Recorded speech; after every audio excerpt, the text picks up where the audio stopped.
বিসমিল্লাহির রহমানির রহিম। আসসালামু আলাইকুম, আদাব। খুবই একটা সিরিয়াস, একটা বিপজ্জনক বিষয় নিয়ে আজকে আলোচনা করব। তার আগে সরকারের মিথ্যাচারের মধ্যে দুইজন শিশু, আসলে আপনারা তো বুঝতেই পারতেছেন যে কিভাবে কত শিশু, অগণিত শিশু প্রতিদিন জীবন দিচ্ছে। এ বিষয়ে একটি নতুন ডেভেলপমেন্ট হলো, কিছু আইনজীবী, সিনিয়র আইনজীবী সুপ্রিম কোর্টের, তারা রিট করেছে। রিটের বিষয় হচ্ছে এই হাম আক্রান্ত হয়ে যে হাজার হাজার শিশু হত্যা করা হয়েছে, তারা তো আর হত্যা বলে না, তারা বলে যে মৃত্যুবরণ করেছে, তার তদন্ত করে পুরো ঘটনা বের করতে হবে এবং দায়ী ব্যক্তিদের দৃষ্টান্তমূলক শাস্তি নিশ্চিত করতে হবে। একই সাথে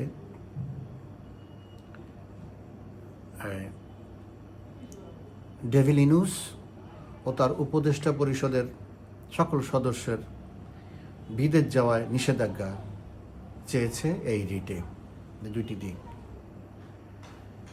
এখন আগামী বৃহস্পতিবার এই রিটের উপরে শুনানি হবে এবং তারা সিদ্ধান্ত দিবে, বৃহস্পতিবার সিদ্ধান্ত দেবে। এটাও একটা কঠিন চ্যালেঞ্জ তারেকের জন্য এবং বিচারপতিদের জন্য। এটা খুব সহজ বিষয়, এটা নাগরিক অধিকার, সাংবিধানিক ইস্যু। যে ঘটনা ঘটলে সেটার তদন্ত চাইবে, এটাই স্বাভাবিক।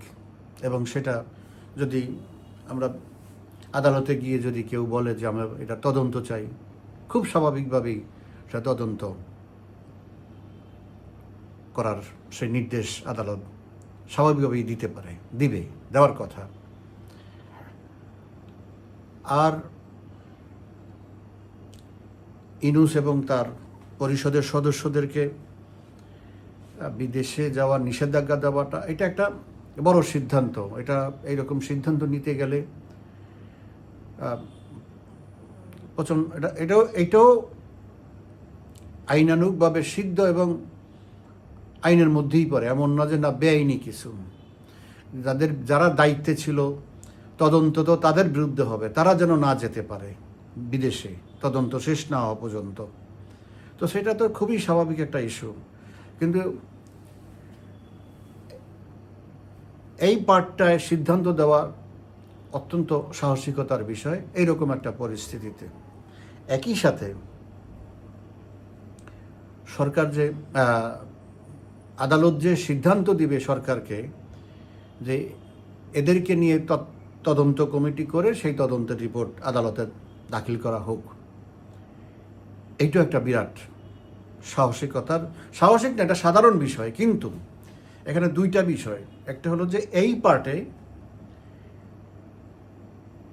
তারেক জিয়া স্বাভাবিকভাবে আদালত, বিচারালয় সব কিছুই এখন মবের ভয়ে তটস্থ এবং তারা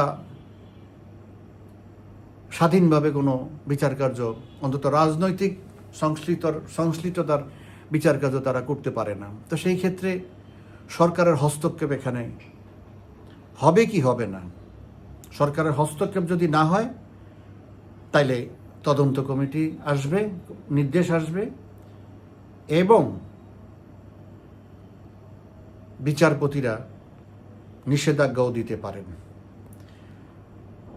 এবং আমি মনে করি আমার ধারণা এই পর্যন্ত যা দেখে আসছি গত 3 মাসের তারেকের এই স্বৈর শাসনে, অবৈধ শাসনে, তাতে এটা তারা হস্তক্ষেপ করবে এবং স্বাধীনভাবে সিদ্ধান্ত নেওয়ার সুযোগ বিচারপতিদেরকে দিবে না। এবং আমার মনে হয় তারা সরকারের উপরেই দায়িত্ব ছেড়ে দিবে যে সরকার উপযুক্তভাবে এটার ব্যবস্থা নিবে, তদন্ত করবে সেটাও বলবে না, বা বলতে পারে উপযুক্ত সময়ে সরকার তদন্ত কমিটি করতে পারে, করে ব্যবস্থা নিতে পারে।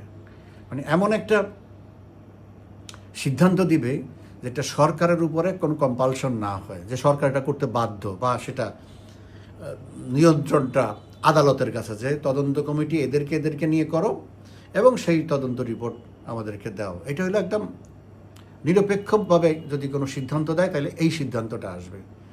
আর যদি ইনফ্লুয়েন্স হবে তো অবশ্যই, তখন বলবে যে সরকার উপযুক্ত সময় তদন্ত করে ব্যবস্থা নিবে। এই যাই হোক, দেখা যাক আর কিছু নাই, হলে তো অন্তত আমি সারপ্রাইজ হব। কারণ তদন্ত হলে সেখানে ইনুস, তার বান্ধবী যারা আছে, বন্ধু বান্ধব, কাছের লোক, সবাই এখানে আটকা পড়বে, দোষী সাব্যস্ত হবে, সবাই বিচারের আওতায় আসতে হবে। এটা তো তারেক জিয়ার সাথে চুক্তির মধ্যে পড়ে না। তারেক জিয়ার সাথে চুক্তি হচ্ছে 5ই আগস্ট থেকে যা কিছু ঘটেছে তার কোনো কিছুর জন্য ইনুসকে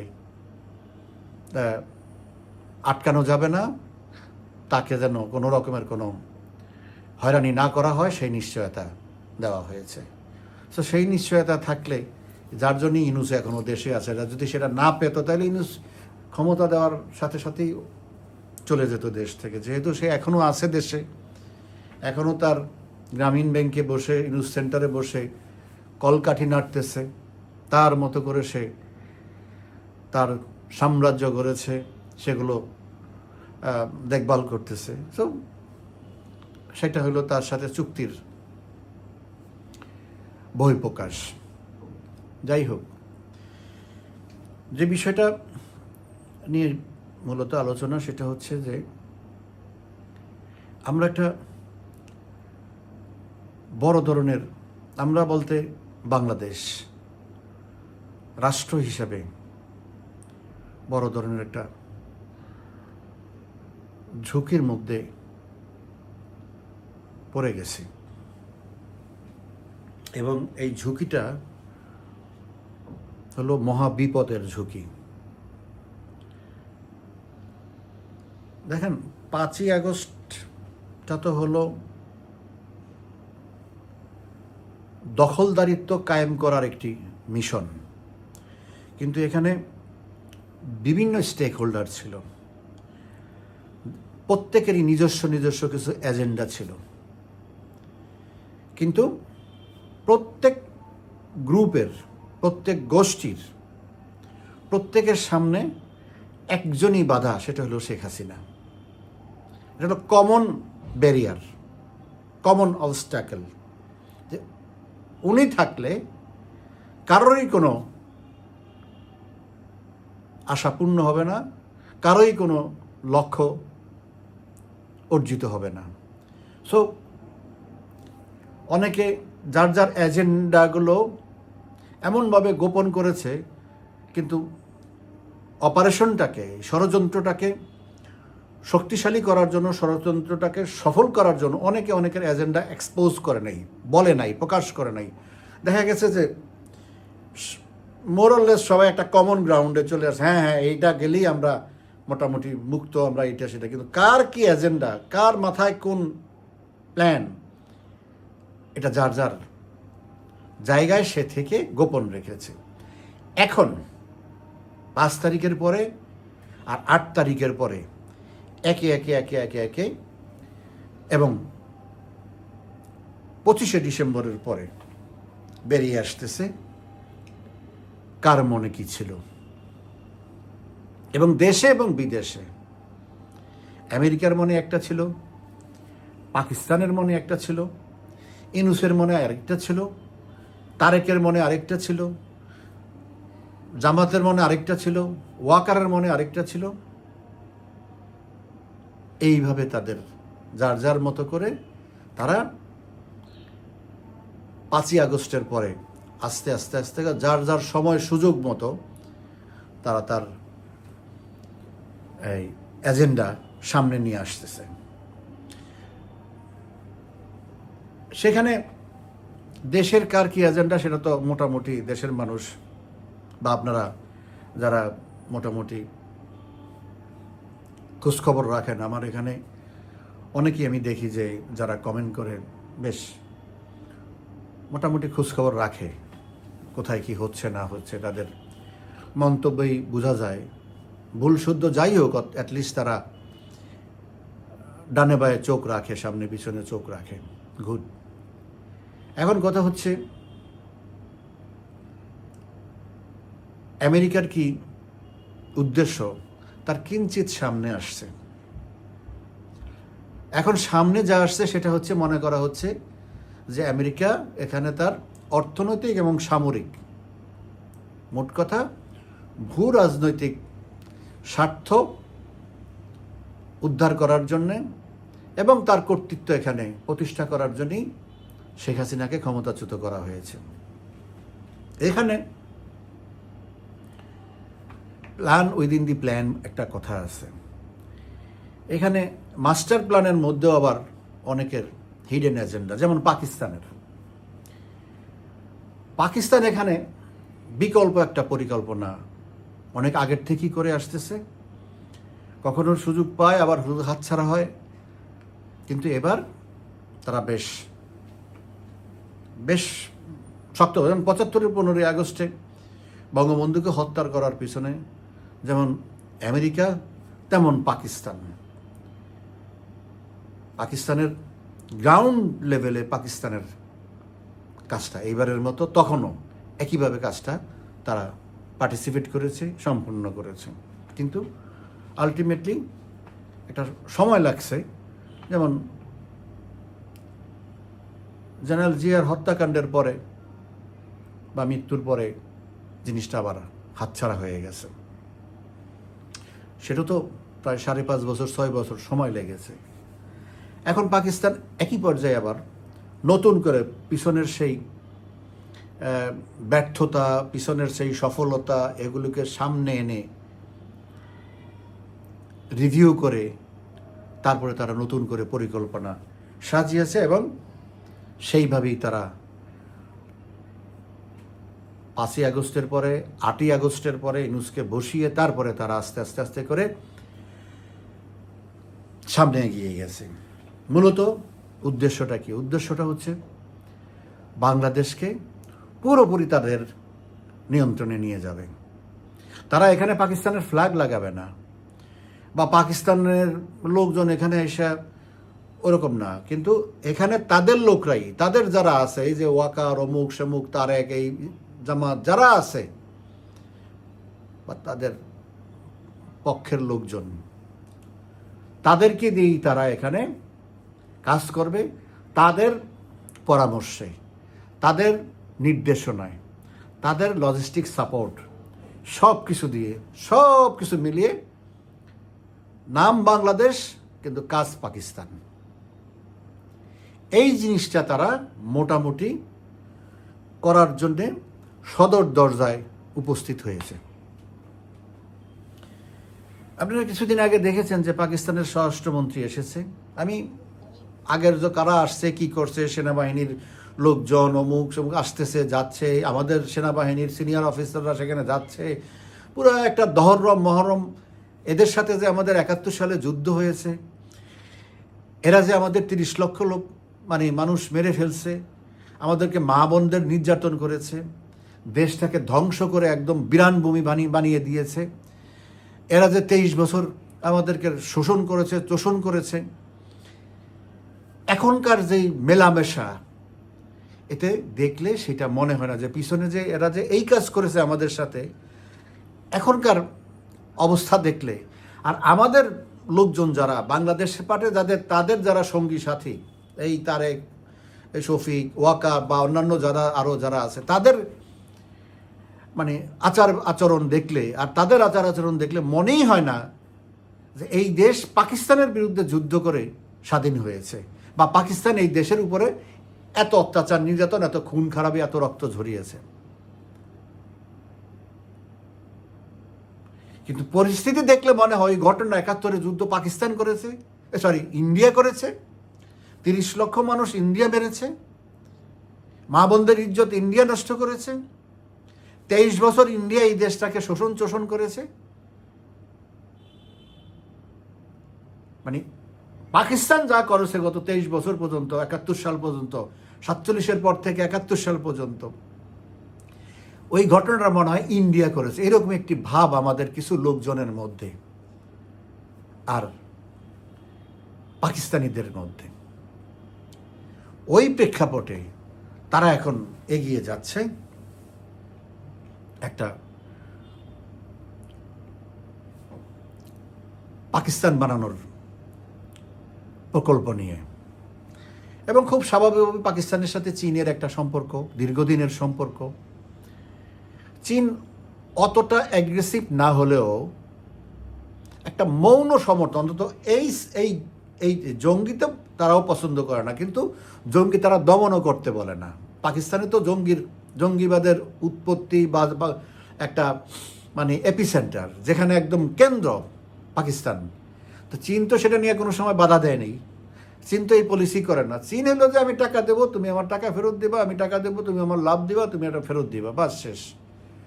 এখন সারা পৃথিবীতেই চীন এই ব্যবসা, আর ব্যবসা টিকানোর জন্য চীন তার সামরিক শক্তি বৃদ্ধি করে বা করেছে, অনেক বড় শক্তিশালী দেশ হয়েছে।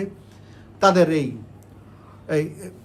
বিনিয়োগকে নিরাপদ করার জন্য, এবং এটা যেন আমেরিকা বা পশ্চিমারা মানে কমপ্লিটলি বাধা না দিতে পারে, আবার বাধা দিলেও যেন বন্ধ করে না দিতে পারে, বা চীনের উপরে মানে কোনো রকমের কিছু করতে পারে, সেই জন্য আত্মরক্ষামূলক একটা সামরিক অ্যারেঞ্জমেন্ট তারা করেছে, যেটা বেশ শক্তিশালী। সেটার জন্য অন্তত তাদের সেফটি তারা করে ফেলেছে, যে আমেরিকা কখনো তাদেরকে ডাইরেক্ট হিট করার সাহস পাবে না, সেটা নিশ্চিত করেছে। তো রাজনৈতিক প্রেক্ষাপটে চীন, পাকিস্তান এখন ডেসপারেটলি বাংলাদেশে যা করতেছে, এটা চীন এটার পক্ষেও না বিপক্ষেও না। এটা না করলেও চীন বাংলাদেশের জন্য যা করবে, করলেও তাই করবে, খারাপ করলেও চীন এখানে বাধা দিবে না। সো চীন ইজ টোটালি ইমম্যাটেরিয়াল এখানকার যেই সিচুয়েশনটা এখন ডেভেলপ করতেছে। কারণ চীনের অন্য মাথা ব্যথা আছে, সেটা নিয়ে আমি বলছি, যেটা আমেরিকার সাথে বিষয়, আমেরিকা এবং চীন। তো তোমরা যাই করো, চীনকে এখানে জায়গায় দিতে পারবে না। সো এখানে অন্য হিসাবে, সেটা নিয়ে অন্যদিন আলোচনা করব। এখন পাকিস্তান কি চাচ্ছে? পাকিস্তানের স্বরাষ্ট্রমন্ত্রী সেদিন আসছে, এসে একটা চুক্তি করে গেছে, গোপনে এসে, হঠাৎ করে ঝটিকা এসে একটা চুক্তি করে গেছে, মাদক এবং সন্ত্রাস দমনের ব্যাপারে একটা চুক্তি করে গেছে। অথচ এই দুইটার কেন্দ্রস্থল হইল পাকিস্তান। তো তারা আমাদের এগুলি নিয়ন্ত্রণ করবে, বর্ডার নিয়ন্ত্রণ করবে, এইসব। এখন তারা সর্বশেষ আরেকটা কাজ করেছে কি, তারা যে জয়েন্ট ভেঞ্চারে সাথে, চীনের সাথে এয়ারক্রাফট, যুদ্ধ বিমান বানাচ্ছে, F-17 আধুনিক যুদ্ধ বিমান। এখন এইটার তারা বাংলাদেশে সাপ্লাই করবে। এটার জন্য এখনো কোনো চুক্তি হয় নাই, এটার জন্য কেনার জন্য সিদ্ধান্ত হয় নাই, কোনো ওয়ার্ক অর্ডার দেওয়া হয় নাই, কিছুই হয় নাই। ওরা প্রস্তাব দিয়েছে, বাংলাদেশ বিবেচনা করতেছে, ওই পর্যন্তই। কিন্তু তারা আগবাড়ায় এসে ওই বিমানের একটা প্রোটোটাইপ, যেটাকে বলে আর কি, ওইটার মতো, কিন্তু ওইটা না, মোটামুটি ওইটার মতো কিভাবে কি কলকবজা আছে, কোথায় কি টেকনোলজি আছে, সেগুলি দেখানোর জন্য ঢাকায় অলরেডি নিয়ে আসছে। আমাদের এখানকার পাইলটদেরকে সেখানে নিয়ে তাদেরকে দেখাচ্ছে, এই করতেছে, সেই করতেছে। এই যে জিনিসগুলো, এই কয়দিন আগে বিমান বাহিনীর সেকেন্ড ইন কমান্ড যে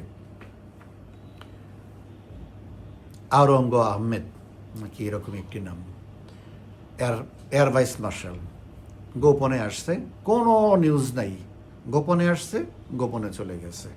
অনেক দিন ছিল, 6-7 দিন ছিল, 3-4 দিন ছিল।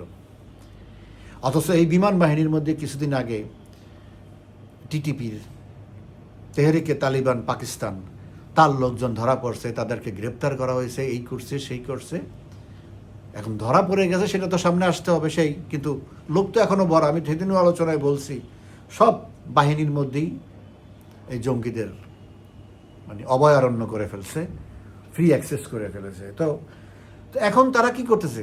তারা এখন যেটার জন্য চাপ দিচ্ছে বাংলাদেশকে, যে তাদের সাথে একটা ডিফেন্স সামরিক চুক্তি, প্রতিরক্ষা চুক্তি করার জন্যে, যে তারা এখানে অস্ত্র বানাবে, তারা এখানে ড্রোন বানাবে, তারা এখানে এটা করবে সেটা করবে। আমাদের যে অর্ডিন্যান্স ফ্যাক্টরি আছে গোলা বারুদ বানানোর জন্য, সেখানে তারা কনসালটেন্ট দিবে, সেখানে লোক সেট করে, মানে পুরাভাবে আমাদেরকে সামরিকভাবে তৈরি করবে। এই যে জিনিসগুলি করতেছে, এগুলি কার জন্য করতেছে? কার পক্ষে এবং কার বিপক্ষে করতেছে? করতেছে পাকিস্তানের পক্ষে, বিপক্ষে হলো ভারতের। সমস্যাটা এখানে। ভারত ইতিমধ্যে কি কি বলেছে সেদিন আমি বলেছি আপনাদেরকে। আরও কিছু ব্যবস্থা, যেমন একটা হচ্ছে, কি বলে, মহড়া হচ্ছে 11টি দেশ মিলে, নেপাল ভুটান পর্যন্ত আছে, শ্রীলঙ্কা আছে, কিন্তু বাংলাদেশ সেখানে নাই, আর পাকিস্তান নাই। মোট 11টা দেশ এই ইন্দো প্যাসিফিকের, বাংলাদেশকে সেখানে নেয় নেই। কারণ তারা আর বাংলাদেশকে বিশ্বাস করে না, যে ওখানে কি কি অস্ত্র হবে, কি ট্রেনিং হবে, কি টেকনোলজি, এগুলো বাংলাদেশকে তারা আর জানাতে চায় না। মানে হলো বাংলাদেশকে জানানো আর পাকিস্তানকে জানানো সেম।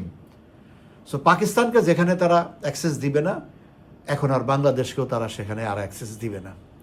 বাংলাদেশকে তারা ডিসকার্ড করে দিল, ডিপোর্ট করে দিল, সোজা কথা, তাদের ইয়ের থেকে, পেরিফেরি থেকে তারা এখন করতেছে। সবাই আছে, আমরা নাই। এমনকি মায়ানমার আছে, আমাদের আশপাশে সবাই, মায়ানমার, ভুটান, নেপাল, শ্রীলঙ্কা সবাই আছে, কিন্তু আমরা নেই, বাংলাদেশকে নেয় নেই। এই যে দূরে সরিয়ে দিল, কেন? আমাদেরকে সন্দেহ করে, বিশ্বাস নাই, আস্থাও নাই।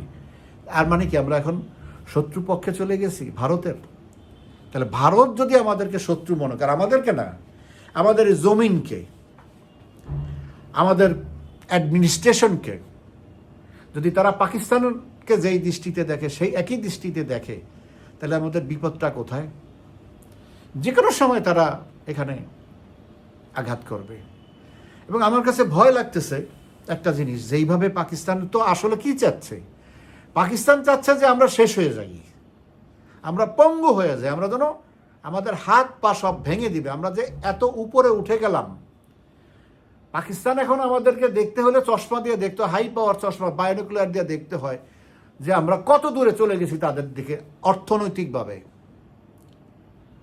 সকল দিক দিয়ে। শুধু অর্থনৈতিক না, মানে অর্থনীতি তো সব কিছুর সাথে জড়িত, সকল ইন্ডিকেটরে, একমাত্র পারমাণবিক বোমা ছাড়া, সামরিক শক্তি ছাড়া, সমস্ত দিক দিয়ে পাকিস্তানের থেকে আমরা অনেক অনেক আগানো। যে পাকিস্তান এখন বায়োনিকুলার দূরবীন দিয়ে দেখতে হয় যে বাংলাদেশ কত দূরে তাদের থেকে। এই দূরত্ব গুছাইতে হবে এবং তাদের পিছনে নিতে হবে। এই তো তাদের মূল লক্ষ্য, বাংলাদেশকে পঙ্গু করে দেওয়ার জন্য। এবং তা শুরু হয়ে গেছে, তা অলরেডি শুরু হয়ে গেছে। তো এই যে যা কিছু করতেছে, সব কিছু ভারতকে সামনে নিয়ে করতেছে। তো ভারত তো একটা মহাশক্তিধর দেশ। তো ভারতকে এই যে পিঞ্চ করতেছে, এই যে উস্কানি দিচ্ছে, ইনস্টিগেট করতেছে,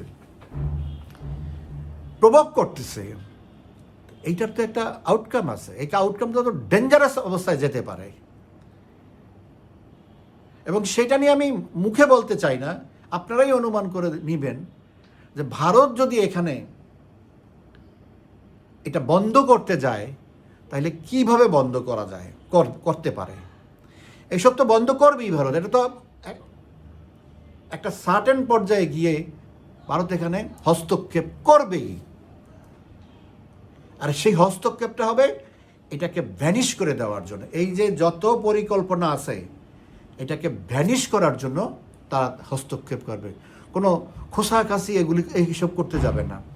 সো এই যে ভ্যানিশ করতে গেলে তখন আমাদের কি অবস্থা হবে, আমাদের এই দেশের কি ক্ষতি হবে। ভারত তো তখন আমাদের দিকে, আমি সেদিনও বলছি, কালকে না পরশু বললাম যে আমাদের লাভ ক্ষতি চিন্তা তো তা না, আগে তো সেটা চিন্তা করবে সে তারটা। তো তারটা চিন্তা করতে গিয়ে সে যখন অ্যাকশনে যাবে তখন তো আমাদের লাভ ক্ষতির হিসাব করবে না। এরা আওয়ামী লীগ বিএনপি এগুলি কিছুই দেখবে না, সে দেখবে তার অস্তিত্ব, তার নিরাপত্তা।